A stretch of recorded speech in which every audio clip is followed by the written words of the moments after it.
old man Manu Ginobili is going to turn 40 in July, had the defensive play of the game. Despite his heroics, are we nearing the end of the line for Manu? Can he keep going, or is this going to be the end of the line this year in San Antonio?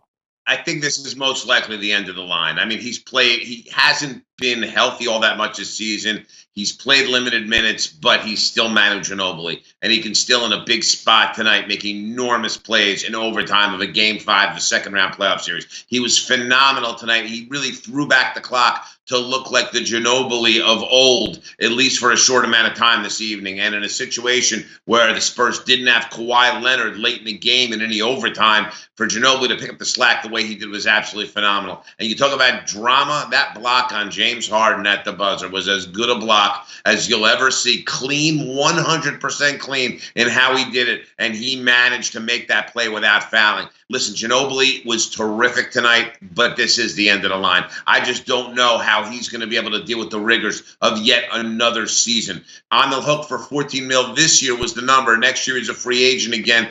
I can see the Spurs bringing him back potentially, but I don't know if he's going to want to go through it again. I think there's a pretty good chance that this is it for him. Yeah, you wonder if Tony Parker and his future is going to factor in with Ginobili's decision. You know, Ginobili has it all. I mean, he's a legend in his country. Mm-hmm. He's won multiple NBA championships. It's amazing to think that we just can't invent anything that grows hair.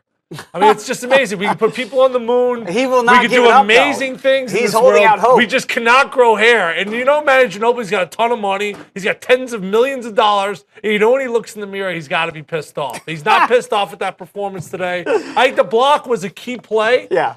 I'll argue with Brian and say the deuce he gets down 2. He gets a mismatch on Clint Capella. Think about it. No Kawhi Leonard. Right. There was a horrible call the play before, sends James Harden to the line when it was 99-99. Mm-hmm. So they go up 2, and he makes kind of an old-school Ginobili move, the lefty scoop to tie the game. He was the difference in this game. I just wonder, Geltzy, no Kawhi Leonard, they can't win one more game the rest of the series, can they? No, Timmy, they can't.